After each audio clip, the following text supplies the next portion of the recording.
नबी करीम अलैहिस्सलाम नमाज पढ़ा रहे थे।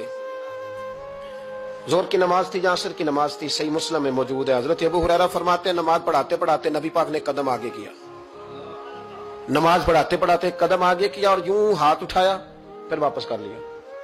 अब नमाज पढ़ के ना तो सलाम फेरा तो सहाबा अर्ज करने लगे या रसूल अल्लाह सल्लल्लाहु अलैहि वसल्लम, वो नमाज में पैर भी आगे किया तो हाथ भी उठाया, तो वजह क्या थी? पहला सवाल तो यह है कि आप लोग नमाज पढ़ रहे थे या हुजूर को देख रहे थे? तो सहाबा तो पहले ही बताते हैं कि भाई हम तो पहली साफ में नमाज इसलिए पढ़ते थे कि नमाज भी होती रहती थी और चुपके चुपके महबूब की दीद भी होती रहती थी। हुजूर से पूछा या रसूल अल्लाह, वो नमाज पढ़ते पढ़ते कदम आगे बढ़ाया आपने तो फिर पीछे कर लिया, क्या था? और हाथ उठाया तो फिर आपने नीचे कर लिया। तो नबी करीम फरमाने लगे नमाज पढ़ाते पढ़ाते जब मैंने कहा ना समी अल्लाहु लिमन हमीदा, अचानक मेरी नजर उठी तो जन्नत में चली गई। नजर उठी तो जन्नत में, तेरे लिए 2-4 कदम अर्श बरी है। तो महबूब फरमाते हैं जब मेरी ऊपर नजर गई ना तो मैंने देखा कि अंगूरों का एक खोशा लटक रहा है जन्नत में, तो मैंने हाथ बढ़ाया कि तोड़ लूं।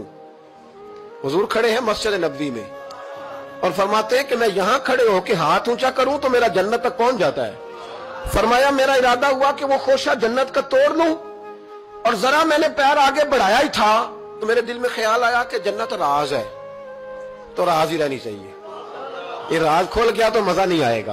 तो मैंने फिर वो हाथ वापस कर लिया। सहाबा कहते हैं जब नबी करीम ने ये बयान किया तो हमारे चेहरे न तजस्सुस से खेल उठे, तजस्सुस से। हम कोई बात और भी सुनना चाहते थे तो महबूब फरमाने लगे अगर मैं वो खोशा तोड़ के ले आता और तुम्हें दे देता तुम कयामत तक भी खाते रहते तो तुमसे खत्म नहीं होना था।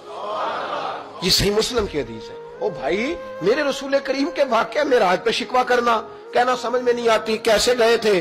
तो तू जो चाहे तो हर शब हो मिसाले शब असरा, इसलिए कि तेरे लिए 2-4 कदम